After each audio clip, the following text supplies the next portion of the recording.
Welcome to Heaving Bosoms, the podcast where two friends recap romance novels and other kissing media while cackling, going on tangents, and staying connected. I'm so happy to say we have another amazing round of new patrons to shout out this week. Kelly H., Shay W., Danelle G., Andrea N., Hick Amy Dummies, that's my favorite so far, Sabrina B., Anna M.G., Alex W., and Just Some Broad. Ooh! Thank you so much for being patrons! You can access our entire back catalog via either the website or the app. You can download any of the 160 bonus episodes right now. And then new episodes will go directly to your podcast feed if you set that up in whatever podcatcher you enjoy the most. And then I would be absolutely remiss if I didn't say a huge thank you to longtime patrons, Susan R., Betsy P., but it's pronounced F, Hebra, Bridget K.M., and Monica Jane. Thank you for being part of the Patreon. It's really, really wonderful. This week, Naima and I are going on another Spanish journey. This was recommended by a listener because we loved Through My Window so much, and it didn't disappoint. This is part one of My Fault, which you can get on Amazon Prime. Patrons, you've got the entire video of our recording available to you right now. All right, here we go.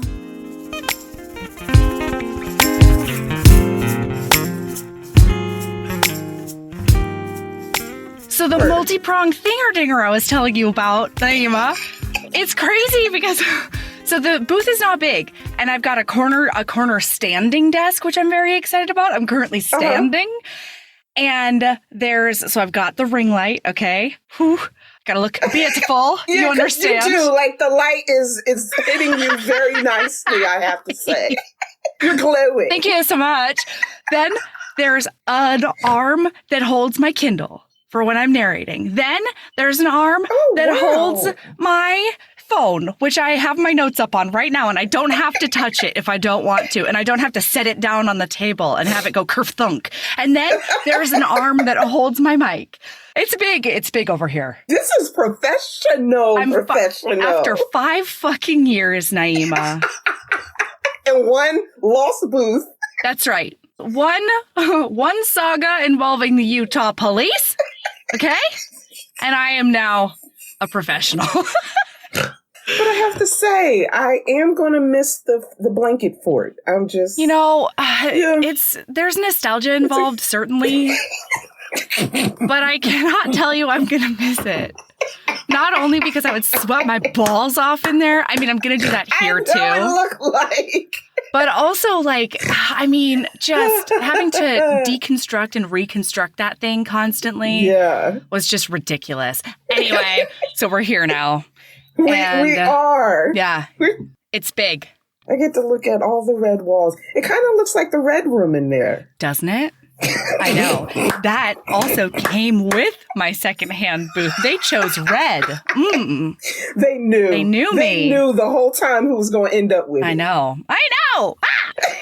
Seriously, it feels like the universe is doing shit. It's great. It's about damn time. I mean, for real. Oh my God. Other big news, Naima, is that I have brought another worshiper, a devotee, a disciple, if you will, to the altar of Finley Fenn. No. This is like we discussed last time, This is pretty much our purpose in life. I really think it's my whole legacy. It really is. I don't know. It is what I will leave behind. Truly. To my descendants. Yeah. You know? Yeah. Yeah, Sabrina, who's also on the podcast all the time. Yeah. Yeah, I know. She had apparently started it a while ago and then mood read out of it or, she didn't finish the first one. And I was I was talking to her about it and she was like, oh, that's right. I was going to go back to that series. So she has, and she's in deep. She's down the rabbit hole. Deep. That's welcome. right. Welcome. I know. She's just in leagues of cum. It's honeycomb over here. Forget land of milk and honey. Nope, you're going to love it. The land of honeycomb. That's right. You're going to love it. Okay. And we have to say a giant thank you. Who got to me on Instagram? Who was it? Yes, that recommended amazing this movie. Listener. Julia. Hi, Julia. Julia. How are you? You are, man, Julia. You're out there doing the Lord's work, Julia. I just got to say. On this day, you have given me a gift. Yes. For sure. So we told you, listener, we said, if you know of a movie that is akin to Through My Window, let a bitch know. That's right. And stop holding out. Julia, so far, is the only one who's come through. I will have you know. But she came through like a champ. Man, did she ever? I had so many thoughts. When you texted me that this was also a step-sibling romance. When I realized this was going to be a step-sibling romance, I was like, oh shit, somebody made it just for me. It's true! You haven't written a step-sibling romance, have you? I did. You did, right? I've only written one. Okay, yeah, Passion and Ink. Yeah. Whoa. Yeah. I enjoyed that. I love step-sibling romances. I do too. I can't believe I've only written one.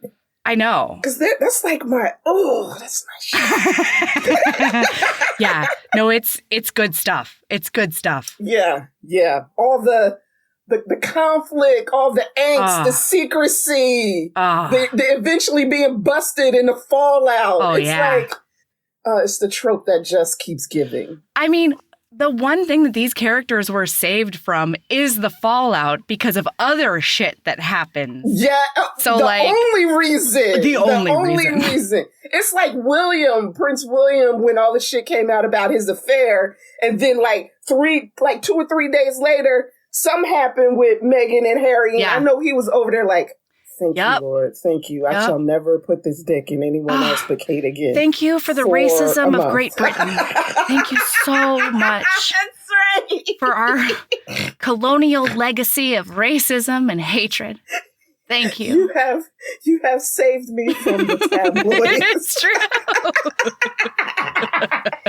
He was over there like, yes. Oh yeah, Kate too. Oh, absolutely. Because it was with her friend. I forgot it was with her friend. Holy shit. So that's the only reason they didn't face loads of shit. I mean, because and we'll talk about it later, but the only thing that was lucky about that last part is that both parents were reminded that there is a worse thing. Your kid could die. There's whenever. That's right. Do you want him dead? Or do you want them flipping together? Or do you want them fucking?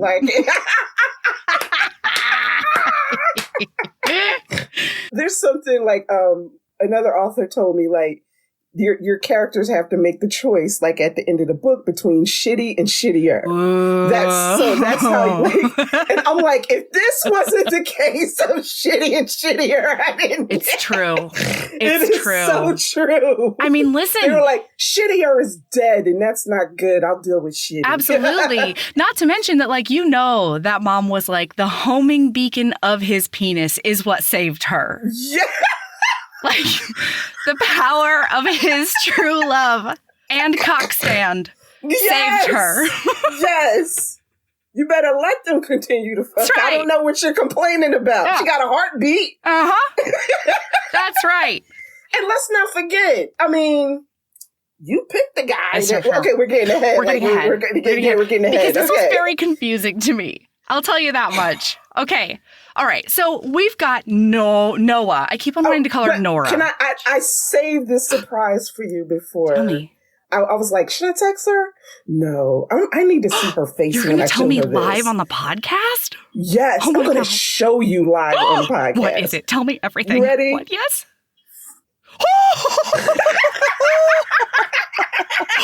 She's got the book. She's got the book. I'm not going to lie. As soon as I finished the movie, I went on Amazon and bought it. I loved your whole face. I did. And my daughter was watching me. She's like, are you buying the book? Yeah. I'm sorry. Did Autumn witness the you don't need kisses, you need volcanic eruptions in my mouth? Because, no, thank God. Because I was like, if a man ever says that to you, I want you to walk away, okay?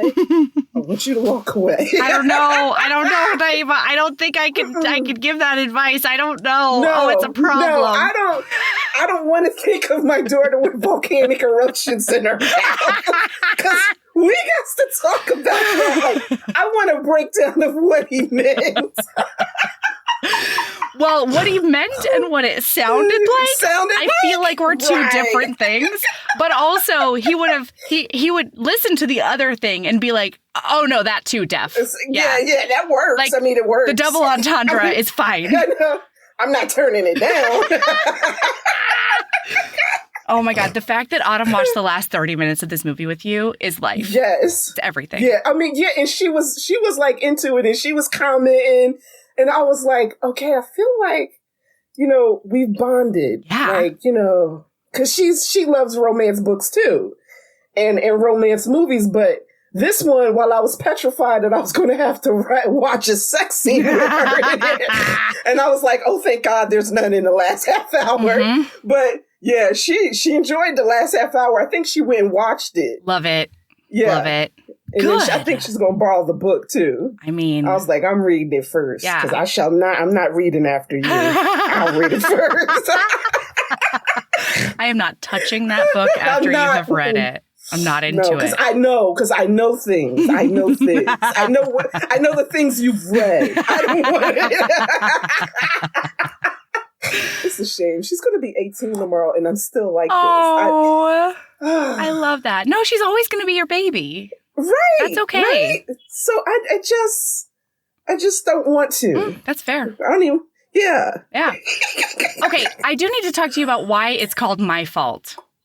Why is that? I know that a lot of times authors actually don't have a ton of control over their titles. Right. But like, I know. I don't want control over mine. Yeah.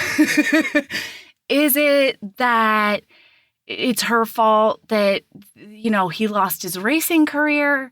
Is it his like fault that she got involved with the whole darker element anyway? Oh, yeah. Quote unquote darker, quote unquote element. Yeah. Yeah. Totes. Because she wouldn't even have been introduced to them if not for him. True. It could be anybody's fault, honestly. It really could. Is it the mom's fault? Mom's fault.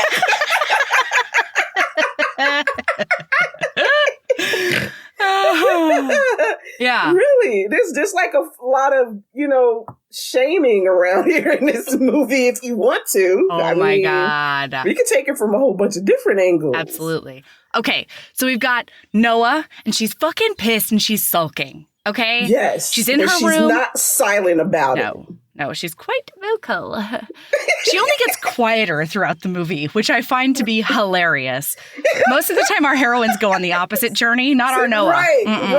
Right. So that's true. Yeah, right? So her mom is moving her across España to get to a mansion in a forest fireplace. It's the California of España. Right. I feel like is the way to put that. Yeah. Because for a minute there, I thought it was until no, it's not. But she was pissed. And there was a little clue in the beginning, which I misread, which I thought was very smart of the filmmakers. Okay. Like when she was leaving her room, like packing up her room in an old house and getting ready to walk out, and she picked up a picture of her and her father. Two things you notice about that is like her and her father seem close because she was younger in the picture. And it's like a racing kind of thing. Yeah, she's holding up his trophy. Yes. And so she picks it up, she looks at it, then she puts it down, is getting ready to walk out, then she comes back for it. Yeah. So I'm like, father's obviously dead, so. Yeah, there's father trauma. It's probably dead times. Yeah. See, this is what confused me. I liked it because it planted a bunch of information at the beginning. But when we know all, in what world is she keeping a picture of her dad? In what world is she moving with it? See, that's why I was like, that's a nice little seed, but you even told people, you let people believe he was, oh, never mind, I can't get that. No, it's true. Yeah, throughout the movie, she tells everybody he's dead. Yeah, but what we find out with her backstory, I'm like, are you keeping it because it's like one of the few happy times? Right, or like, why would you want anything? Is it your trauma badge of honor? Yeah, are you carrying it so you remember never to trust a man again? Right. Like if I was writing this, that would totally be it. Like, I need a talisman to remember if the first man was supposed to love and protect me betrayed me, then who would? No, right? Nobody's gonna take care of me. That's the kind of trauma backstory I would write into that. That's why I would have her to take it, but I don't think that was the case here. No, she seemed like real happy, nostalgic about it, and like it was a very sweet memento. Right. Oh boy. And she was like taking it because her mother was, and it was something familiar because her mother was moving her all the way across the country and trying to replace him. That's how I got it. Well, like she was trying to replace her father. Yes, absolutely. But also, like, moved her across the country while her old room is still fucking full. What is happening to that house? Like, are the movers packing it up later, or is this like one of those as-is sales that come with the furniture and the bedding and the clothes and the curtains? Are you just keeping it for like a shitty vacation home later on? Like what? What's happening right now? Instead of Bali, we're going back to... Yeah, suburban España. Wherever the fuck. Okay, so she gets there and she's rude to everyone, including but not limited to the poor man who's just trying to get her fucking bags. Yeah, I mean, I'm like, let the man... Like it's his job. Let the man take the bag. Let the man do some honest work, you know?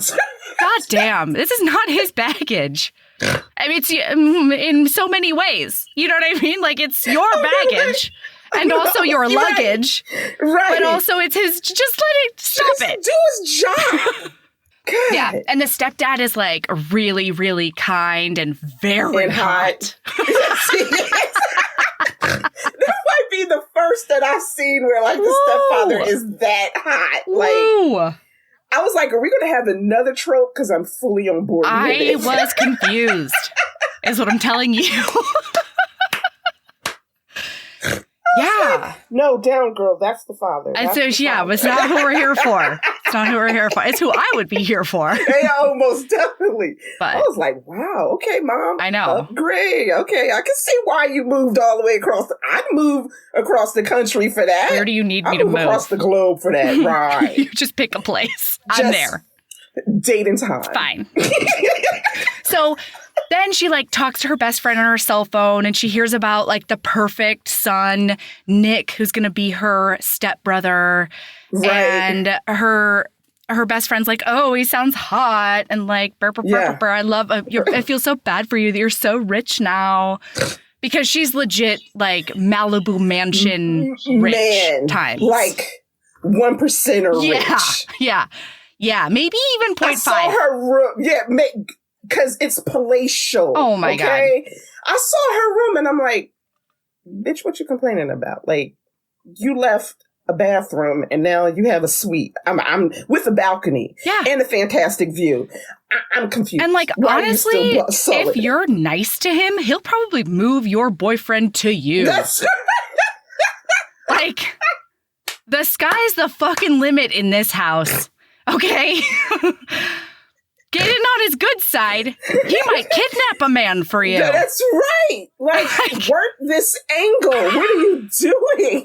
I don't understand. She's such a bitch to everyone. She's so freaking rude. I was like, when she was in the car with her mother, I was like, couldn't have been mine. Oh, no. I'd have been against the wall like this. Mm-hmm. Like, oh, yeah. No, it would have been Nick later on. Get out of the car. Get out. Go ahead and walk that attitude off. You want to go home? Go on foot. It's a long walk. Yeah. It's a long walk, man. Missy. Such a bitch. And then you won't be able to talk because you'll be struggling to breathe. So you can't throw no attitude. Yeah. Like go hoof it up that hill. Yeah. And by hill we mean the driveway. Oh my God. She's not joking. It was bananas. So they are going to go to dinner, and she throws a fit by wearing a Ramones shirt with a belt instead of a nice dress. And Her I was mother like, was horrified. I respected it. I mean, because I didn't hate the outfit. No, me neither. Like, me neither. That was the problem. I was like, oh no, I'm poor. That looks nice to me. Oh my God. Yeah. So, okay, so they go to dinner. She's like giving him shit the whole time. On the way, he like drives past her and like smokes sexily at her. And sit out the window while she's sitting in the back seat. Yeah. Oh, I'm sorry. He's like, because they met in the kitchen. I'm so sorry. We didn't even Nick. Like, we got to introduce that first meeting. Yeah. Because it was almost like Creeper. Like, I've seen it in horror movies where you're like, the woman is in the refrigerator. Yes. And she thinks she hears something, but then it's like, okay, no, hunger's overwhelming me. So I have to go in the refrigerator, and then you close the door and it's like, ah! Like on the other side. Except this time it was like, yeah. Because Nick was on the other side with his dog. Nick is the master of a brood. And if you want to raise the ante to broody side eye, oh shit. He's got it down. He's got it down. You want to ask that man to do a jaw clench? Oh no. At your own peril, frankly. Smolders. Oh my God. Smolders. Oh, and I was like, the sexual tension between them was obvious, like right off the bat. Immediate. Right? Even when he was threatening her with his dog. So also he's threatening her with a dog called Thor. That's right. I didn't hate it. Me neither. It's like this beautiful calico pit bull dog. It's so pretty. So pretty. And like so sweet. You know the dog is actually sweet. Yeah, right. It's like, this is the dog where his bark is like definitely bigger than his bite. Yeah. Yeah, like don't test him. But no. Like, I mean, if you were an intruder, I wouldn't, I'd run. But in this case, you know. Yeah. And then he's like, oh, you want to hear what my dog's favorite vocabulary word from me is? Starts with an A, then there's a ta, and it ends with a k. Nick, shut up. I laughed. I did too. I laughed. Yeah, so they she mouths off back at him, and it's fantastic. They do a lot of close talking. It. Yes. Wow. I love the fact that she didn't take any shit from him and that she could give it back just as hard. Yeah. Like, I absolutely, because usually, like in these, and even with Through My Window, she was kind of just like so enamored with him. She would stutter and stumble like when this was not the case. Later she didn't, but usually when they first meet, it's like, I'm so overwhelmed by your masculine, beauty and testosterone that I lost my brain cells. Not so with her. She was he got it too. He got it like everybody else. Yeah, she's got all of her brain cells all the time. And boy, she makes use of them. So then they go to dinner. And she starts like giving him shit about being like a surfer and not doing a sport that requires intelligence. She's a razor tongue. Yeah. We find out very early that the mom and dad basically don't know Nick because he smoked sexily at her on the way there. And then the dad was like, oh no, it's impossible. Nick doesn't smoke. He couldn't do anything like that. Right. And he looks like all Mr. Clean Cut Collegiate. Like, no, well, he's actually out of college, isn't he? He's like He's 21. He does turn 22 in a montage later. I love the montage. Same. Like, I like. Same. So then he's like, I'm so sorry, everyone. I have to go use my non-intelligence to go do some law paperwork. Right. Drop it. And he has to do it at a friend's house, I mean, it is like 8 or 9 in the evening, but totally makes sense. We were going. Right. No, you know what? It reminded me of that first scene in Clueless with the dad and the Paul Rudd, Yeah. Okay. The law never sleeps, so Naima. That's okay. I don't know what I was saying. That's right. Like. So she's like, well, if he's bailing, then I'm going too. And the mom's like, sit your ass down. And At this point, you can see she just wants to yank a chain up out of her ass. Like, just snatch her up. Oh, yeah. But she giving it, like, everybody. And she's like, I'm pretty much not listening to you. No. And the stepdad's still trying to play Mr. Nice Guy. You know? So the stepdad's like, no, it's okay. We're going to make the best of this. Why don't you take her home? And they're both like, absolutely not. I would rather die. Not. He's like, it's not even on my way. Yeah. Like, and he's like, you'll be fine. Can't do it. So they end up in the car together, and she's, you know, giving him lip again. He's driving like an absolute maniac to scare her. Like, which is totally different from because it was so funny because almost like, I think the last thing the stepfather said was, he's a safe driver. He's a great driver. Yeah. And then he's just like, going in and around car, in and out of traffic, around car, down a hill, and like in the dark. On one of those 2-lane highways, on like a fucking beach cliff or whatever. Yes. Jesus. And I'm like, clutching my pearls. Absolutely. All of my sphincters were clenched. Every single one of them. And so he says something like, your mom's got to love you a lot to like put up with you and that mouth. And she's like, what do you know about a mother's love? Mother. Oh, and he was like, oh, she hits him right in the trauma. Yes. And he does pull that car over. And he's like, get the fuck out. Get the fuck out. I'm done with you. And she's like, what? Like, I'm not getting out. He's like, get out. Yeah. Did I stutter? He basically says. And so he bodily pulls her out of the car and he's like, call that Uber you wanted to take so much. And she's like, I don't have any battery. And he's like, vroom, vroom away. I'm vrooming.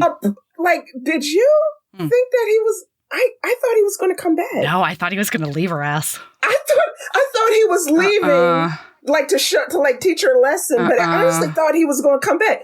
He ain't come back. He did not. He vroomed. That was our first clue. And like, second clue. Holy shit. He hauled ass. Yeah. And left her ass in his rear view mirror. He for sure did. Oh my God. So he leaves her on the side of the road and she's flabbergasted because like people don't treat her like that. She can give all the shit she wants, but she's always safe. That's right. Not with him. And she just found out the hard way. Not with him. She should have read the room. For sure. So vroom up comes another person, and I could have sworn this entire movie his name was Owen. On the second watch through, I have no idea. He just has a face of an Owen. For me, turns out they're in España, and so his name is Mario. And the thing is, he don't look shit like a Mario. No, I mean, no, like nothing like a Mario. Absolutely not. He doesn't have a bad boy bone in his body. I know. Like, okay. They should have named him Owen. That's what I'm saying. You want to pick that actor? Now that you said it, I think so. We're going to call him Owen. We're going to call him Owen. We're going to call him Owen. He's the blonde nice boy. He's the foil to Nick, the hero. Yes. Because, of course, she has to go for the toxic one. Yeah. We wouldn't be here if she did. Okay. So he picks her up. She hitchhikes. Like, I'm so sorry. I don't know. I don't care how desperate you are. You don't hitchhike. And you don't get in the car of a stranger just because they say they're okay. No. And they know your family. I'm not a serial killer, he says. And she says, oh, great. Thank you. Because a serial killer would tell you he's a serial killer. Yeah, absolutely. But, no, they got to come clean. It's the law. So what else happens? So then he's like, I'm going to this party. And she's like, he figures out that Nick is her stepbrother. I'm so sorry. I'm sweating bullets in here. I have taken off my shirt in front of Naima. I'm so sorry. Is it that kind? Okay, wait. It's serious over here. I had a drip of sweat going down into my cleavage. Woo! We got to take off the shirt, man. I'm going to use it as a towel later. I think I'm literally fogging up that window. It is fogged. It's fogged. Yeah.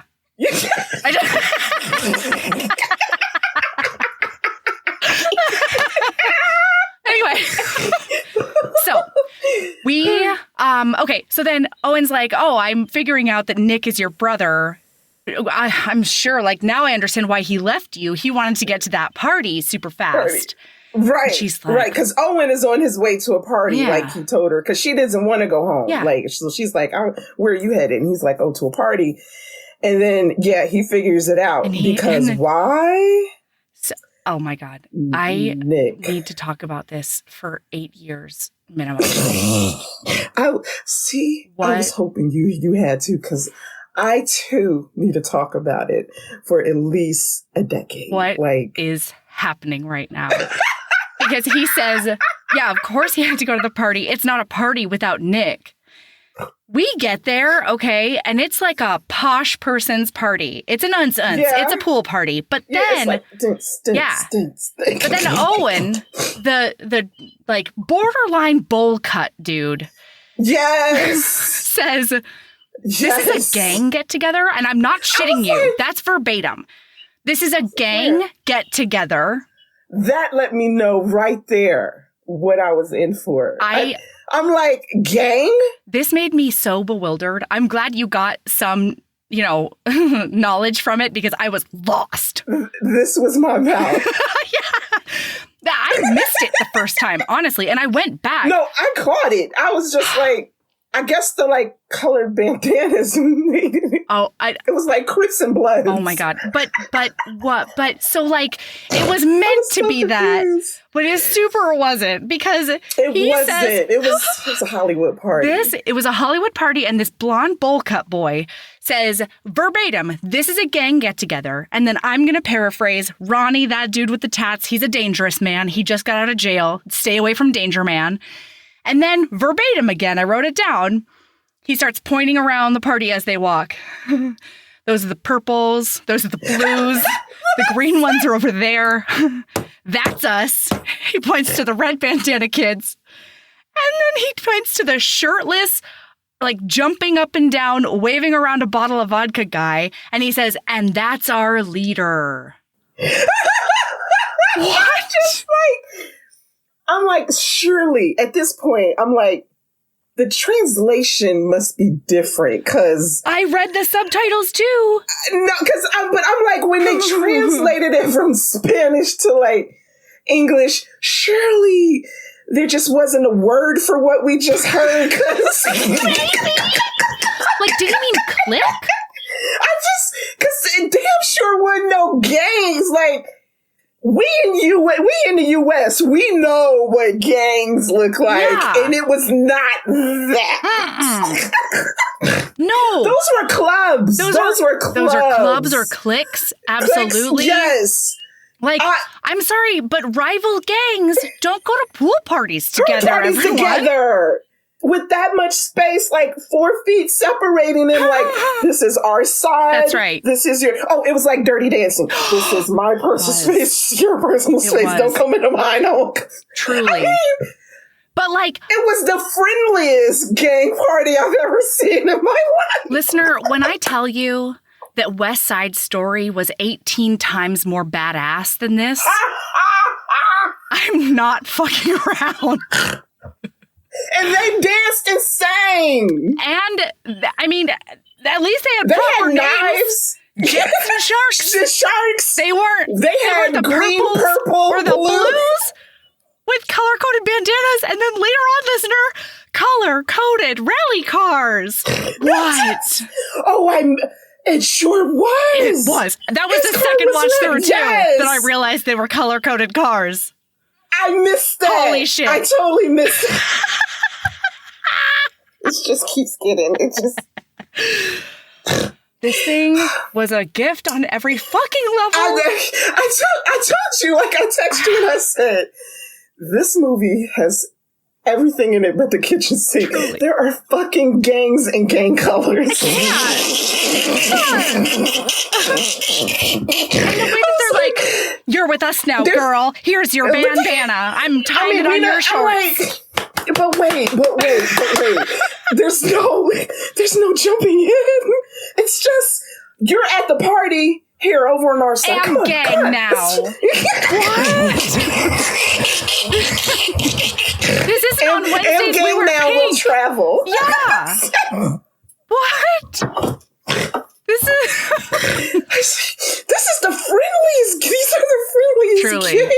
welcoming. Like, there's no bloodshed. There's dirty looks, but contrary to the hyperbole, looks do not kill. So it's like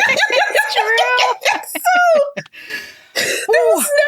So everybody respecting boundaries unless you crossed over following that imaginary rules. line. Yeah, following, because that's what all gangs do. They're law-abiding citizens. They love it. They love the rules, the laws. They never break them. Never. So she looks over. It was amazing. This is why I needed us to do this, because I needed to see you for sure. Yeah. It was just like, it was beautiful. It was beautiful. So she looks over and they're up. We got another inhaler moment. Second of the podcast, people. Okay. So she looks over at their leader and he turns around and he is a real rangy Nick. Nick is suddenly, without all the jackets and the ascot and the shirts, it's like, swimmer body. Nick. Swimmer body. Yeah. So then he just starts making out with everybody. Walks past them. Like, if you walked within, like, I mean, in his personal space, you were getting lips. Yeah. You were just in tongue. Like, yeah. And they were fine with it. Like, it's not like anybody was fighting them. It's like they were fine with it. No, they were coming like, up and offering themselves. I was like... It was just like my 23rd birthday, Naima. I'm not kidding. It might be funny, but it's not a joke. Okay? Did you have flashbacks? My goal? I had a goal on my 23rd birthday, and that was to kiss 23 people by the time the weekend was over. Did you meet it? Of course I did. Because you do not fail a challenge. No, I met it, and then I did get the cold later that week. All right?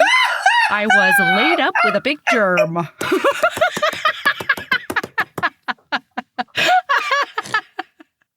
It was great. It was great time. Worth it. I love when I bring home souvenirs from parties. I was just lucky it wasn't fucking mono or something. I know. Good God. I was about to ask you. Did it start with an M? I know. I didn't get a mono. I didn't get a mouth herpes. It was good. It was okay. I'll take the cold. Anyway, so she's disgusted, okay? Oh, but she's like the version of disgusted in which she cannot and will not look away. Not look away. You could practically see her heart beating underneath that Ramones t-shirt. She may as well have been sweating like I am right now. Yeah. Okay? So her vagina's going stint. It's true. It's true. So Nick goes over to a car or something. He's like by himself, okay? And he goes to turn around and she clocks him one right in the face. It was great. You know, I don't condone violence, of course. No, of course not. But I love that part. She decks him one good. Because I have the feeling not many, especially women, do not have that, give him that reaction. I mean, of course, she ruined it like 2 seconds later, but like it. Did she ruin it? Ruined. She ruined it. Because most fists to the mouth, like followed up by an almost kiss.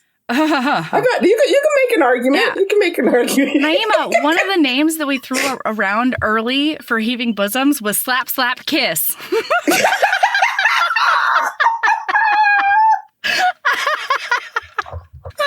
I think we made the right choice, but like that's a good name. I want to borrow that because honest to God, I want to name my bookstore that in the book. Please. Oh my God. P.S. When I told Michael that you told him Happy Father's Day, and he goes, "What? She fishing for more lines?" I mean, I'm not fishing for more lines. I was like, I'm gonna tell her that.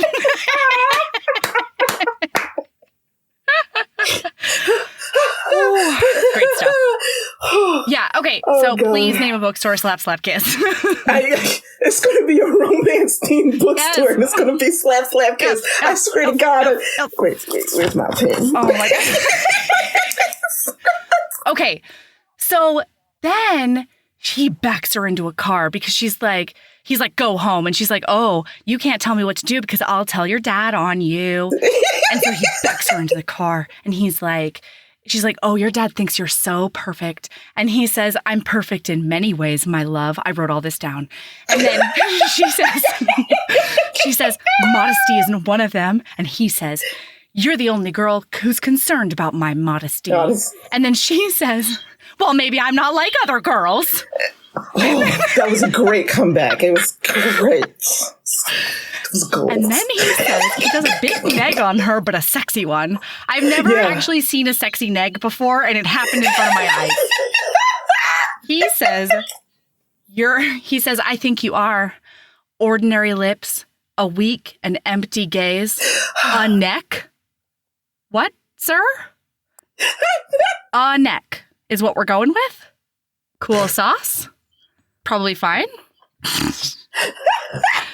Like, ridiculous. So then he sees a tattoo behind her ear. What, Naima? Hearing you say it all over is just bringing it back. And again, I don't know that was lost in translation because I did read the subtitles below. Yes, but I'm convinced some of it, like when it was translated over there, I'm convinced. Yeah. Because I don't know. Like my favorite line of the whole movie, I feel like it means something different in Spanish. Certainly could. So then he sees this like knot tattoo. And he goes, oh, is that because you're so twisted? And I was like, clever. And then she says, no, it means strength. It's the hardest knot to undo. And then he says, no knot is too hard for me, sir. I was like, sir. God. And then she says, how are you so sure everyone is so into you? And he says, oh, it's small details. Like the fact that you haven't asked me to let go of you. Man. He had her there. I was like, ooh, gosh. I felt that in my bones. I did. I was like, ooh, girl. Oh. And then that should have been the first thing you did to like keep the pretense going. Honestly. And then as she pushes him away, he says, but I'm into women, not little girls who wear braids. And what was her comeback? I don't have braids. I never wear braids. But here's the thing, listener. Bitch, yes, you were. You was wearing them earlier in the movie. And right now, I looked. She has these teensy little tiny braids. Going through, I saw those before, but I wasn't sure. Because I'm like, I know I saw them earlier. No, they're still there. But I didn't think okay. Yeah. Oh yeah, she's currently wearing. That's how flustered she is, Naima.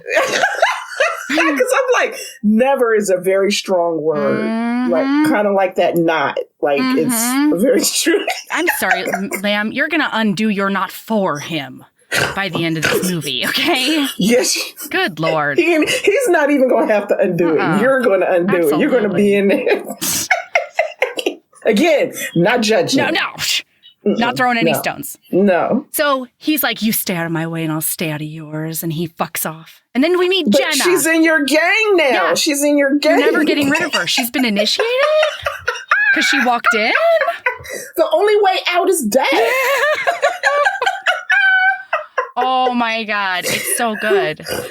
So Jenna's here now, and we love Jenna. We love her. She's so friendly and perky and pretty. And like low-key star of the movie. Every single scene Jenna's in, she steals. She steals it, right? Yeah. Like you can't help but look at her. Absolutely. And Noah's pretty. But there's something about Jenna. No, she's captivating. And like like her facial reactions are always so subtle but spot on. Yeah. She's really good. Yeah. Anyway. And she has good one-liners, also too. That. Like, yeah. So she, shows her around, and then she gets distracted by making out with her boyfriend, who is also amazing. So, yes. And then... Great secondary characters. Truly. And then someone tries to, so then she runs into Ronnie, danger man with the tattoos. She crossed over into the turf. Yeah. She crossed over into their turf. She's like at least Did she not see the bandana? There must have been a mix-up, you know? She's new at this gang life, Naima. Sorry, I'm sorry. I am being hard on her. Yeah, you got to give her some slack. True. She's only been in the gang for like 10 minutes. Truly, yeah. Literally. She didn't even work for it. So she just fell into it, really. So then Ronnie's like, oh, hey, I hear you're Noah's new little sister. Okay, I'm so sorry, everyone, because his hair. Can we talk about his hair? We can talk about it. No, we can talk about his hair for 13 minutes. It distracted me the whole damn time. So it is also borderline bowl cut, but like tight one. Yes, and is it a mohawk or a mullet? I'm not sure what it was doing in the back. Was it partying or was it? I think it was like partying, but dangerously. Okay. You know, because it like it's shaved so that it comes to a point so that his goat tattoo can have horns. Right. I think. Right. Right? Very clever. I didn't notice that. I think that might have been what it was. I don't know. Ronnie is an aesthetic thinker. He's got style. I'll give him that. I don't know that I agree with it. But he's got some. It said gang leader. There you go. Did it? Okay. It certainly said gang leader more than Nick does. With his preppy swimmer body. And his fringe of hair across the forehead. And his lawyer fringe, honestly. Jesus. So, okay. So, Nick, I'm so sorry, everyone, has been calling her baby sis all movie. Yeah. And I loved it. I was like... Oh, it was... That's all I gotta say, my face. It was a problem. Yes. It was a big problem. It's another reason I love the step-sibling trope. Like, I loved it. Yeah. Listen, they didn't grow up together, so... No. They literally met that day. So... You can't. I don't understand why everybody was kissing. It wasn't incest. No. No, Jenna's boyfriend asked that later. He's the gang leader. He can have anybody in the gang. So that's right. I know we told you that gang members really like rules and laws, listener, but we were leading you astray. When it's sexy time rules and laws, you can't stop them. They don't apply. They don't apply. They're rebels. That's right. So then Ronnie, I don't know, gestures to a slinky gross man behind him. Oh, he just looked gross, right? You could tell, like, it was typecasting because you could tell just from what he looked like that dude was up to no good. Yeah. And he was in the opposite gang, so opposite of the Reds. And here's the problem with this system, Naima. He does just very casually toss a tiny little red bandana as he's walking up to her into his belt loop, and suddenly he's part of the gang. Suddenly he's safe. Right, well, he was a spy, but maybe he was spying over other side. Shouldn't getting these bandanas be harder? You would think. You should guard them with your life. You would think, right. It's really, I don't know, uncomfy that you can just buy them at Target. Like, they should be harder to get. I was going to say Dollar General. Also Dollar General. All classes can access those red bandanas. That's right. They really need a better caste system than they do. So he hands her a drink and she's like, oh, it's alcohol. And he's like, yeah, drink it more. Drink it. Can we talk about... I mean, what is she doing? She's hitchhiking?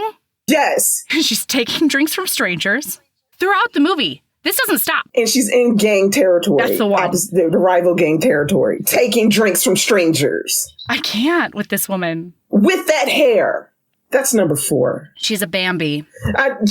She really needs a keeper. She's a hazard. Ma'am. She needs to be jailed. Lock her up. She's dangerous to herself. For her own good. Good, that's right. And I'm like, of course, Nick comes over. Yeah, and he pushes the guy down. And he's like, yes. You better not crash my party ever again. You and your Jeep need to get out of here. I don't know that we needed to know he had a Jeep particularly. I mean, did it come back in the movie? No. Not at all. No. So maybe he has something against Jeeps. Maybe it's He has a personal thing against Jeeps. Yeah. That's why. I mean, he only likes vroom vroom vehicles, and Jeeps aren't quite that. That's right. Only tiny SUVs is the most he'll go. So, okay, so he's like, that guy goes and doses everybody and tries to get all the girls. And she's like, oh no, I took a drink. Oh, I'm doing a wooze now. Oh no. That drug hit out of nowhere. And immediately. Like, as soon as you said it, she was like, it was like, whoa, falls into his arms. How convenient. It was really nice. Yeah, I didn't hate it. So he's like, I'm taking you home. And he does. He takes her home. And the whole way she's giving him shit because she watched him lick tequila off of a girl called Anna's boobs, which I also didn't hate, especially when he felt her watching him, and then he looked over at her, and then he gave her a big ol' bird, gave her a big ol' fuck you with his finger. I'm a sucker for that. I'm like, same. To me, that was foreplay. No, yeah, right? same. Between the two of them, it was foreplay. Anna just happened to be there. No, Anna was collateral damage. She's more of a prop than anything else. Poor Anna. She seems fine with it, frankly. I would have been too. I'm not against an occasional use. Absolutely. Yeah, it's just fun times, really. So she's giving him shit about that, and then she starts, doing weird drunk things like telling him that glass is a liquid, which I think is actually true. Because he said it later like it was fact, and I was like, oh, is this... She's spouting off knowledge while she drunk? I forgot to Google it. I don't know. I did too, but I meant to, but I got distracted. Well, here's the thing. I was a scientist in 2022, and it's now 2023, and so my Googles are much more shoddy. Now it's hashtag going rogue in 2023, and that means you don't got to Google anything. Really? If it's said, it's fact. That's right. Okay? So, and because she said it, I'm accepting I'm fine with it. It goes against everything I've learned up thus far, but she said it, I'm going with it. Yeah. Yeah. I mean, at a molecular level, everything is like swooshy and liquidy and gassy or whatever. So we are. Yeah. So we are. So it makes sense. Yeah. Okay. Anyway. Yeah, we'll go with it. So then he touches on her knot. And right now he has 0 tattoos. I just feel like everybody should know that. That's when I went back to Ronnie. I was like, because Ronnie has a mass of them. And then Swimmer's body, nothing. Not a single tattoo. I can't buy that you're a gang leader if you don't even have one. I mean, Noah has one. Well, she has 2 that I saw, but... Where's the other one? On her tiny arm. On her upper forearm, the inside arm. Oh, what was it? I don't know. It was far away. It was like a beaded cross or something. Yeah. Yeah. No, but I say that. I have to watch it again. Yeah. I say that, except that in the next scene we see him. We have seen him shirtless no less than 4 times, I feel like. Yes. Yeah. But in the next scene we see him, all of a sudden he has a dove. And then he ends up having the same knot after the race on his arm. I didn't see that. When he's bandaging her hand, she looks down and meaningfully is like, you have not too? And then he's silently like, yes, we're kindred. We're soulmates. That's what's happening right now. Truly. Maybe he got the knot and the dove at the same time. I don't know. Because they're everywhere after this scene. It's disappearing ink. It's disappearing ink for real. Yeah. So that was like my first thought when I see him. What self-respecting gang leader, honestly, member doesn't have at least one? Yeah. I mean, don't you need it of your gang name? Why don't you have red across your neck? Red. You better have RED somewhere on your body because that's the one you're in. The red ones. The purple boys have PURPLE on them. or PURP and then LE right here, the whole thing. Yeah. Yeah, I'm going to crack on this the entire episode because it's nonsense. Oh my god. So I'm like, we couldn't just give them names. Honestly, Okay, but I will say this: red, purple, blue, and all. It's easy to remember, right? I remembered it the whole time. Than like Gangster Disciples. Like it's easier to remember, truly. Right? So yeah. Than like Crimson Tides and Blue Balls and Gangrenous Boys. Purple is a Bruise is the last one. The Violets is that gang name.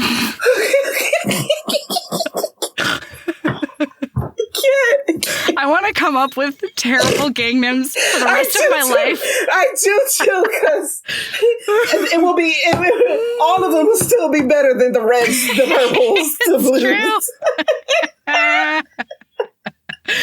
Oh, shit. Okay. So, the next morning, they try to do breakfast. Even my glasses are fogging now. I'm sorry.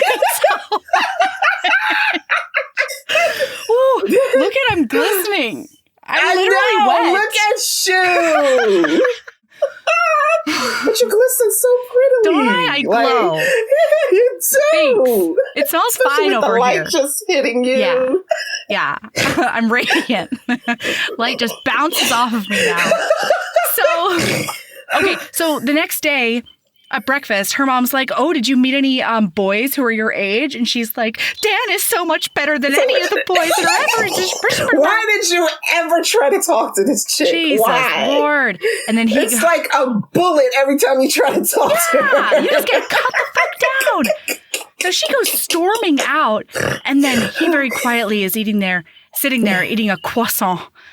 And he says, there's nothing as plebeian in that kitchen as a croissant. No, it's a croissant. So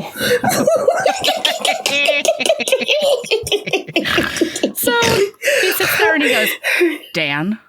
And she goes, oh yeah, it's her boyfriend. And then he does a broody side eye about it. Yes, while he chews even harder. He doesn't like it. Doesn't like this development. He doesn't know why. No. But he doesn't know why yet. He's in denial. Yeah. But he doesn't like it. Yeah. So and he's taking out on that poor croissant. So now, they go to the beach. And the only thing that's important about this scene is that he shows him her butt. Nope. He shows her his butt while he's changing and she likes it. Yes, she likes it a lot. So did we. Well, did we? It's like... It was a little flat, but it's like... It's a little flat. It's a little one of those where, like, in the top of the cheek, you can see the ridges of his vertebrae. Yes, and then the curve does... Yeah. But not, like, it doesn't go kapow. It was nice. But it's fine. I mean, I liked it. Same. I liked it because we got to see... But... Yeah. Yeah. And I liked it because they're so Spanish that he was just changing right in front of his bros. It's just nothing. Talk out. Everybody's fine with it. Oh, it's great. Everybody. I was like, but there's no stalls. I know. But no, it was perfectly normal. Like nobody even flinched. It's great. Yeah. But I will say, what's the name from, Aries from Through My Window? Yes, I do recall. Mm-hmm. That was a class A ass. Yeah, he's got a better butt. That was like, got a good one. Because it was like this. It had the boom. Yeah. It had the and the firmness. Yeah, you had to turn the wheel to get around that butt. On wheelies, like on two wheelies, you did wheelies on that ass. Oh my God, doing wheelies on that ass might be a reading embrace category next year. It needs to be. Oh my God, that's hilarious. Okay. So now it's race times. Because they do vroom vroom races, and that's right, illegal vroom vroom races, as gangs do, right? Because it can't be legal; it can't be around a real track. No, they have to do it. Yes. Here's the thing, Naima. This gave me so much energy from "Bully" by Penelope Ward. I think. Yes. Aaron and I did did a two-parter on "Bully." And one of the things that like we could not get over was like the tracks that he went to like race at. And this was exactly those vibes. It was incredible. It was amazing. And it's gang times. And you know that because they're like, here are the gangs who are still in the tournament. The race tournament is just hanging bandanas. Yeah, no score. Just hanging. If your bandana's up there, you're still in it. Good job. And I'm going to assume they had somebody guarding over it so nobody can like do a switcheroo like what's the name did at the party. Yeah, so I'm going to assume. Yeah. So Jenna brings her to the race and he's at the starting line. Okay. And there is a knockoff Cha-Cha Di Gregorio. Yes, ma'am. I love Cha-Cha. I love Cha-Cha so much. And like Cha-Cha should be teaching lessons because this knockoff one does a thumbs up at everyone. Yes. And I'm like, we ain't whipping no neck, one of them like bandanas off the neck and whirling it around. Like, you phoning it in. Absolutely. Shit, they should have had me. Yeah, honestly. No, less budget on the boots. Less budget on sparkle boots. That's right. More budget on getting lessons from Cha-Cha Di Gregorio. Like, come on. Yeah. And I'm looking at her like, this was your moment. Mm-hmm. This was your moment. And she thumbs up it. The most of it. She might as well have finger gunned at him. I mean... That would be fine. I would be the Cha-Cha. Everybody run, hey! Pew, pew! Go! There'd be a whole dance, I'm sure. For damn sure if it was me. For damn sure. I'm making the most of it. And that's my only role, but everybody would have known. I'm milking it. I was on that city, man. Right. Everybody would have known. My name ain't even the credits, but y'all gonna remember me. Okay, so he's at the starting line and the gun goes off, but he sees Noah coming through in short shorts. So distracted. She did look good. I mean, she looked great. Yes. Yeah. Those short shorts were doing some work. Man. Good stuff. They were doing a lot of work. And that belt? And he gets she just looked like the whole outfit. Yeah, it was really good. I was like, it's a big change. I really honestly expected her to come in like dressed forever in like ripped jeans or something like that. But no, I thought you said you wasn't going to that closet. You said you weren't going to wear a damn thing out that closet. Mm-hmm. That changed real quick. Oh, how the tides Not that I'm blaming, because I would have. Shit. Yeah. Free clothes. He so loses distracted. like 4 seconds. Yes, in the race because he's staring at her, and Anna notices. Anna's so mad. She's pissed because there's another time when he like goes around the loop again, and he like sees Owen in her ear. Yes, and he gets real mad about that, and he has to slow down to like mean mug him real hard. What are you doing over there? That's my baby sis. You know what? All I'm seeing is remember in 101 Dalmatians. Yes! When Cruella with her goddamn fur coat flying behind her. Yes, and she's just. It's so good. Eyeing up those puppy skins. Good stuff. That's all I thought of. Yeah. So, listen, she says to everybody, he's got to be real careful in the 6th turn because it's a tricksy one. And yes, this is what's the name that told him earlier. Yeah. So it's like, dude is like, what's the boyfriend? Jenna's boyfriend. I don't remember what his name. Yeah, I know. I don't remember it, but he was cute and he was honestly, cool. I thought he was Mario the whole time. Yeah. It wasn't. Let's just call him Mario. Okay, so Mario the boyfriend. I'm so sorry. I just remembered it, and we cannot call him Mario because his name is Lion. Oh, right. And Lion is way sexier. We're gonna put some respect on his name. Yeah, that's right. That's right. Yeah. That's right. No. Yeah, Mario to the side. That's right. His name is Lion. Definitely Lion. He deserved it. Oh, what a great name. Yeah. And so he says, she knows a lot about driving, racing stuff. Yeah. And she's like, not really. And this is when we get the first clue too. Mm-hmm. And we kind of get a foreshadowing of what kind. I kind of had that was like a foreshadowing, I think. Totally. Yeah. So he wins by the skin of his teeth, thank goodness. Man. Because the other guy does get fucked over by that sixth turn. Yes. It was one of Ronnie's crew because Ronnie races last. Yes. Yeah. So then as he's doing all of this, she gets a photo from an unnamed user. Phantom person we never find out about. No, which I thought was, damn, who sent it? It would have been a lot juicier if her friend sent it, right? I know. But it's her BFF that we've met on the phone and her boyfriend making it out at the club. Dan. Yes. Lip locked. Oh my God. And like ass this to crotch. Was no... Yes. This is no like accidental. No. Where somebody's taking a shot and making it look like something that it wasn't. No. This was lip lock. Not at all. Yeah. So she on a mission now. Mm-hmm. It's revenge time. Because she's like, I'm going to flirt. I'm going to kiss. And I want a picture of it. Yeah. And then I'm going to send it to him in a breakup text. That's right. Gotta love her style. I really liked it, yeah.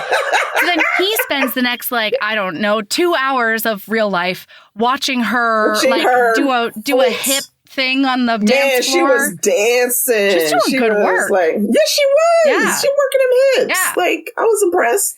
And then she finds a guy because she gets another photo or something, and she's like, who are you? Lip to lip. Yeah. Yeah. It was great. I liked it. It was, right? Yeah. I did too. I'm like, girl, because how often have we seen when this kind of thing happens and they go in there, lick their wounds and whatever? No, she was like, fuck that. No, we're doing a nice makeout. So then that's right. She's making out with him against Nick's car. Wow. You wanted him to come over, right? Because you're on his racing car at that. The red one. Oh my God. One that proclaims him the leader of the gang. That's the one. Because Jenna earlier, what's her name? Noah asked her, she was like, oh, that Anna girl's back. Is she his girlfriend? And Jenna goes, no way. His girlfriend is that car. That's right. And you're now leaning up against it, making out with OD. Oh, Noah. The disrespect. Mm-hmm. You may as well just be waving that red cape. Right. Or the red bandana in front of his face. One. Just come get it. Come get me. And he does. And he does name this poor random man. He's like, Raffaello Gustafer Ponce de Leon. Your butt is on my car. Son of. Yes. And then Raffaello Gustafer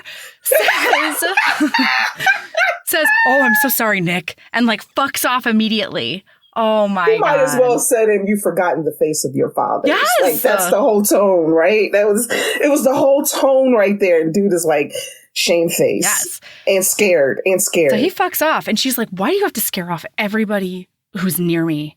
And he's like, what's going on with you? Why won't you just go home? And he grabs the phone because she was about to take a picture of their makeout. Yeah. Then he's he figures out, he looks at her phone and he figures out that the boyfriend and the best friend are kissing. And so he does a contemplative brood. And he says, because there were different kinds. This man contains so many layers. So he goes, if I get you the photo, will you just go home? And she goes, maybe. She's the coyest Bambi I've ever seen. Maybe. Oh. I don't know. You want to try it? I don't know. Give it a go. Let's try your luck.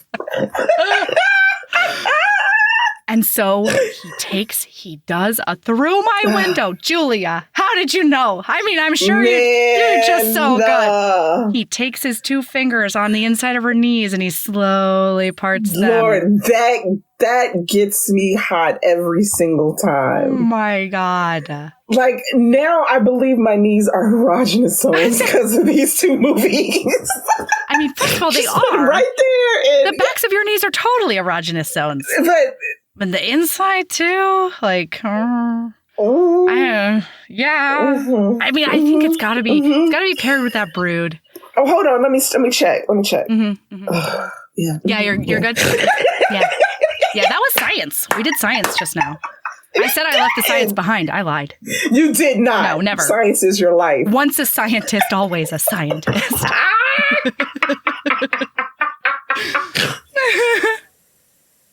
Okay. So then he goes in and he kisses her. And they do like an open mouth, but restrained kiss. And then he pulls back and there's just wonder on his face. And then he says, "You're unlike," the look says, "You're unlike any other girl I've kissed. You're not like other girls." Big girls. It turns out. What? Just like you said. And then Naima, he does say the smoothest thing in the history of forever, which is, "With tongue?"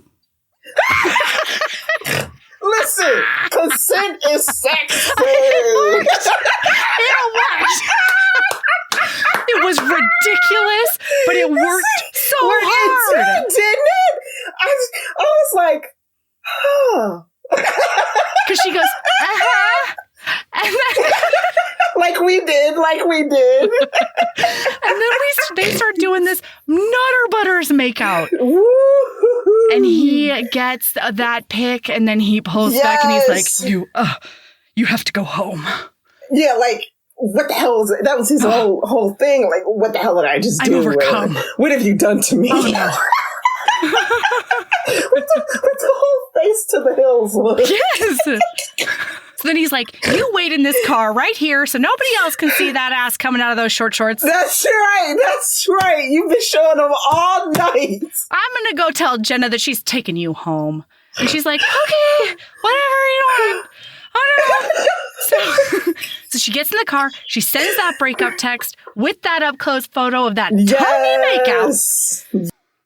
And then she gets in the driver's seat because she's like, "Ooh, it's a vroom, vroom. I love a vroom, vroom."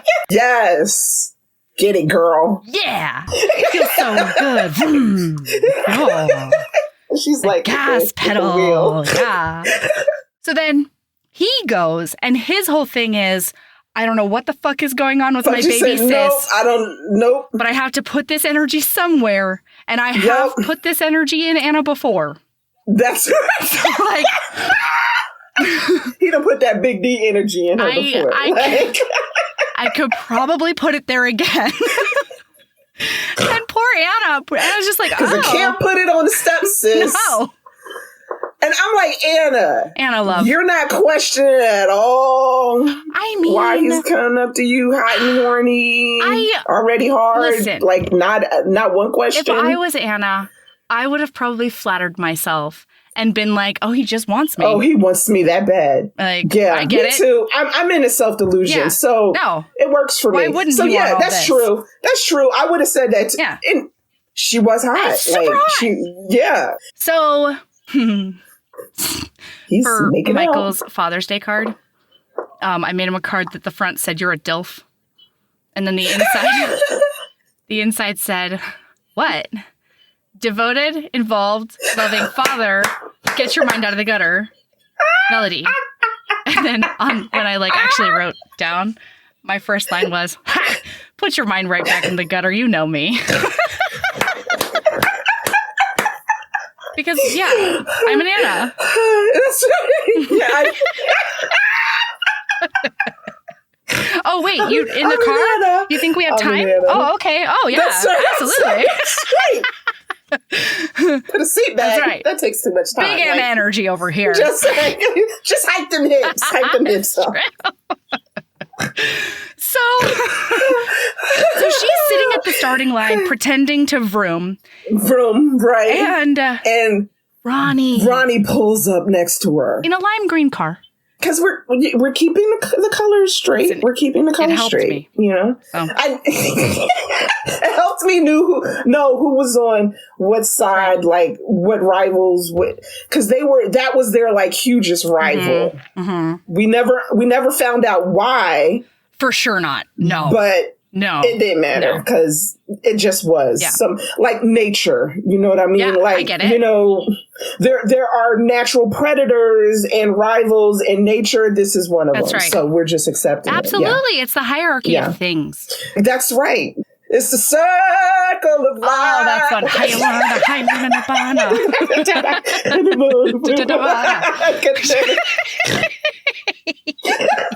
That song is so good. Oh my God. I just listened to In Zombie. Is it In Zombie? Like, it's this choir of kids sing it. Like, because they were on, you got to look up the America's Got Talent clip. Ooh. I'm watching them, and it sent me on this rabbit hole of all their songs.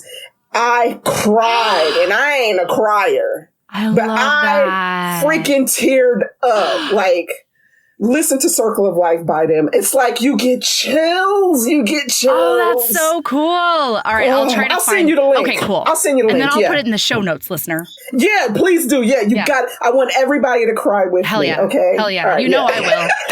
I cry over literally nothing. Oh my God. So he baits her into racing by being like, if you get out of that car, the red loses by default. The big red lose by default. And so he says, and because you're a sweet little lady, I'll give you a 5-second head start. Did we not love this part? I loved this part. It was so badass. Yeah. I was like, it was a big girl power moment. Mercedes, you did that shit. Did it. You did. I loved it. And I'm hoping it's in the book. Like, I'm really hoping it's in the book. It's so good. So the gun goes off. Oh, meanwhile, there's like a that goes off in the distance. Yes. And he's just about to be inside Anna. And he's like, oh, no, I have to put my pants on. Who could possibly be in my vroom vroom car? And he's got to fight through the crowd. Yeah.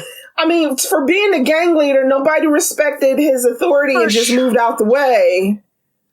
So he could make it in time. No, he did not make it in time. No. Because he was trying to bust a nut and, he didn't. Turns out they didn't have time. That was magical thinking on his part. That's right. You should have an alarm. I mean, listen, it's happened to me more than once. No, we totally have time. We didn't. No. Listener, we did not. Not so. And everybody knows why you were late. So, I mean, I've never had a discrete bone in my body, so it's fine. Okay, so he comes up, and while the gun goes off, and then Ronnie is really confused because she doesn't move, and she's just like putting on lipstick. Putting on her lipstick with just like in the rearview mirror, and she takes her time and is putting on that lipstick. It was amazing. So good. I was like, and he's like, love that. What are you doing? I gave you a head start. And she's like, yeah, I'm using it. And you know what? At the end of this, everyone's going to know that you were beaten by a woman. By a girl. Yep. Mm-hmm. And so they vroom off. And she's badass. And she's a really good rally car driver. And she's doing a clutch. And she's her father taught her well. Yeah. Yeah, I think she learned how to rally car drive roughly the same time I learned how to drive. She was no older than 9 in those memories. No, had to be. Yeah, she was like, she was young. That's when I learned to drive. Yeah. So we're going to talk about it. Sure. So it was in the Kodak, on the road to the Kodak factory, and in the parking lot of the Kodak factory is where we first started. My dad started me. He promised me he was going to teach me how to drive and drive clutch. And one of the reasons was because we lived like way out in the boonies and my mom was pregnant and on bed rest. And so between her like scary pregnancy and then knowing they were going to have an infant soon, they needed me to know how to drive to the hospital. I love this. I love this. So my first driving lesson. And you were 10? You were 9. Yeah. I was like barely 9. My first How driving. Did you reach the pedals? We put pillows behind me. I'm not shitting her. Are you because serious? we were also in this like super beat up like 1992 Isuzu pickup. So it was bench seat all the way. I couldn't even put the seat forward. No, it was pillows under me, behind me. Luckily, I've always been like, a pretty big kid. Anyway, so all of this happens, and my very first My fucking dad. And I pull this shit on my kids now too, and it's fucked up, but I learned it honestly. My dad, my very first driving lesson, he really didn't want to leave the house that day. He wanted to watch whatever he was going to watch. It might have been A Streetcar Named Desire or something. And so he had me on the couch pretend like what's it called? You know, Airband, where you like lip sync the words and do all the bullshit. He had me do that with the clutch and the gas. Try to get that left foot up, right foot forward, just the right combination. And he would correct me on my timing, even though my feet were just in the air and I was sitting on the couch. Oh no, Monty, you got to go slower on your left foot. Slower. Yeah. Still watching whatever he's watching. I'm picturing it. And I was so into it. I was like, this is how you learn to drive. Yes, that's exactly. You're not. You're like... Anyway, no, for real though. I said A Streetcar Named Desire because one time my dad tricked me into watching A Streetcar Named Desire because he told me that at some point cars would talk. Oh my God! That's so mean. And they never did. You were watching all the way up to the very end when they collected her. Dad, I'm not shitting you. The credits started rolling on that like black and white street scene with the cars. And I turned around and I said, are they going to talk now? Nah, boo. Nah, it's let it go. Oh, he was such a trickster, my dad. Okay, I'm so sorry, everyone. So she does this vroom vroom real good, and he's ramming her. He's trying to drive her off the track. Yes, she's cheating. He's trying to do why? Because he's getting beat by a woman. Like, yeah, trounced. He's getting his ass handed to him by a woman. And then she does one of those pull the handbrake, do a swerve turn, boy. Yes, it was sexy. It was hot. Yes, and the fact that everybody's going crazy because they realize it's not Nick behind the wheel and it's a woman, and Ryan and Jenna are like, damn, that's my girl. It was so great. At the start of the race, Jenna was like, I like this girl. And then by the end of it, she was just like, oh my God. Because she wins, and she wins hard. And wasn't it, I got a whole Grease moment when everybody rushed the car. Like, it was a whole Grease moment. It was so deliciously good. Yes. That was like one of the best scenes in the movie. Absolutely. Yeah, because we got to see all that attitude. Yeah. She kind of backed it up. That's what I'm saying. Yeah. She was saying things like, I've raced once or twice. Shoulder shrug. That's fine.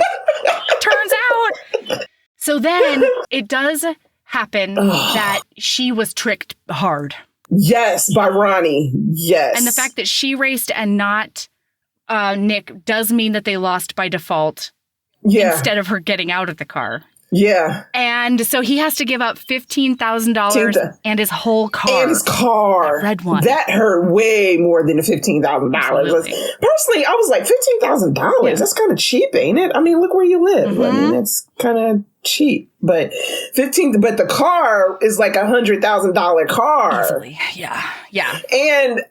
And I loved when she said, because he was like milking it, that he got over on her and Nick, and that basically, he kind of fucked Nick, like really. And she went up in his face, like fearless, humiliated the hell out of him and said, it doesn't matter if you have the fucking car. Everybody's still going to know every time you drive it that you got beat by a woman. I was like, it takes the whole fucking shine off that car. Oh, it like, does. I never drive it. Absolutely. It would be in a garage under a dusty tarp. It would only see darkness from then on out. Yes. I was like, good comeback. I love that. Yeah. But of course, that started a brawl when Ronnie went for her. No, not yet. Yeah. Well, wait. So my other favorite part is that she gives him all this cheek, and then the moment they find out it's $15,000, she goes, "Oh my God, Nick! Oh, I'm gonna pay you back even if it takes a really long time." All my life. Oh no! Oh no! It's gonna take you all your life to get back $15,000. Yeah. Okay. You're not giving yourself a lot of credit for your 17. career aspirations. I don't know. Well, yeah, at 17, 15,000, and she's not from the world that he's in. So for her, $15,000, like, it's going to take a lifetime to pay that back. Absolutely. Because when I was her age, like $100 was a lot of money. Yeah. Well, shit, it's $100 a lot of money now. Yeah. Shit. Absolutely. I'm not handing nobody $100. You can't just give that out. No. Ain't going to either. Yeah. So then Nick is walking away after being the big man who gives over his car and everything, just like really nice. Like, he's like, fine. Technically, you did win it. He's trying to avoid a situation. Yeah. That's why. But then, what's his name says, next time, leave that bitch at home. Bitch at home. Right. He called her out her name, and that's what started the brawl. And so Nick turns around and just decks him one. So hard, dude falls. Yes. And then full out fight, like everybody. Yeah. And in this moment, in this scene is where we get a glimpse of her backstory, because instead of running like I would have, or ducking under the car like I would have, she, notice I said not fight. Did you see Jenna though? Jenna popped somebody. She was punches, I know. And I loved it because right afterwards she looked so surprised that she had done it. That's not my deal. The best. But she curled up like right in the middle of it. Like it was traumatizing to her. So we got an idea right then of like what something had happened. And before, when he like tucked her in, I forgot to tell you that she had a dream. Oh yeah, that's right. The dream of her parents fighting her mother, putting her in the closet with a terrible perm. Oh my God, Rafaela. Oh no, I'm so glad you can afford a better hairstylist now. Yeah, because the life choices, like that was a bad one. There's never an excuse for that. Just go without the perm. I don't care what you're going through. So her mother put her in the closet in that dream and told her don't come out. I think she told her, and you can hear her father in the background, which was another clue that everything was not all cheery with her childhood with the father. Yeah. So we got clues. Yeah. So then, we meet his little sister. He's adorable with her. She's got, type 1 diabetes, and it's, really, really dangerous for her. For a minute there, because they didn't define the relationship, I thought she was a secret love child. I mean, because we got every other trope in here. I honestly thought it was his kid, and he was hiding her. And so, they didn't say that was his sister until later. So, I was like, is that his baby? Yeah. It made sense to me. Absolutely. Especially since they talk about her mom. And she's like, oh, my mom's going to go traveling again. Will you come visit me?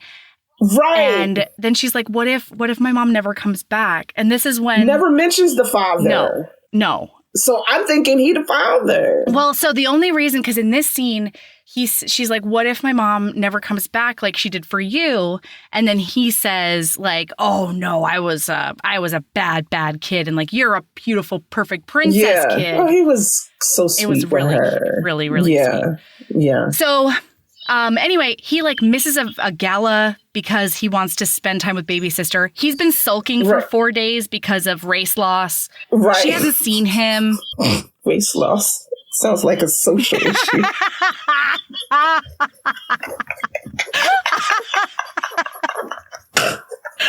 Oh, shit. Woo.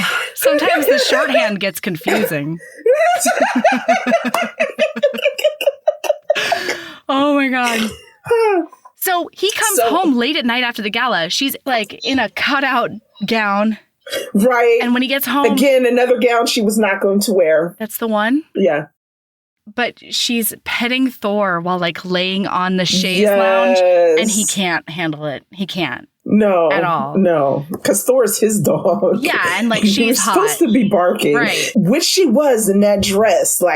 Yeah, I can't say anything about it. So he sits down. Close. And she's watching this racing thing where two cars are in a desert and they do one of those swoopy around turns at each other. Yeah. And somebody shoots the other one through a window. And it's a whole thing. And I didn't notice it the first watch through. I didn't notice it until I had I noticed it, but it didn't register until it became important. Well, and until I had to try to figure out how the fuck they knew what to do in the end. I was racking my brain, Naima, I remembered the conversation. I didn't really remember the movie until later, but I remembered the conversation. I was like, because I was explaining that to Autumn. I was like, oh, that was a whole moment earlier in the movie, like when she was telling him, you have to do this and that. Right. Then I got it. Right. Yeah. Then I remembered it. I was like, right. So it wasn't just the conversation that was important. It was the movie. Naima, this movie and its subtleties. You really gotta take it all in. Don't rush it. It was masterful. That's the one. You cannot be doing anything else in watching this movie. Like writing, like that. Writing. No. We're watching the movie. Yeah, you gotta, you can't even take notes. No. You gotta take notes the second time around. That's literally what I did. Yeah. I did. So she's like, I'm so sorry about the car that should have been schmurder. And then he puts his hand on her lips and he says, no, don't worry about the prize.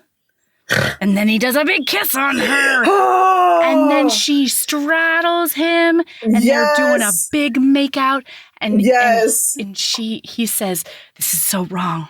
And she's like, yeah. Now you're realizing it? It's really, really wrong. And then he's like, you're my stepsister and you're 17. And she says, then kiss me till I'm 18. They had the I love that. Good job. I was like, that was a good comeback. Because I would have never even had the mental fortitude to come up with something that's smooth and something that's sweet. Like, I'd have been like, if he'd have said, but you're only 17, I'd have been like, that's legal in some states. I don't care. I won't tell if you won't. You won't. My brain is currently in my clitoris. Or I've just been like, so? Yeah. What's your point? You knew that before I was in your lap. That's right. Why is it bothering you now? Then just do a little bumping. A little bit of a just said that's gig. One of those hip swirly gigs. That's right. Make him remember whatever he was protesting about. That's where I'm gonna leave you this week. Come back next week for part 2 of this groundbreaking film. It's so impressive that we can access such rigorous ethnographical studies about gang culture, don't you think? Well, keep being a badass and love yourself as much as Naima loves a step-sibling romance.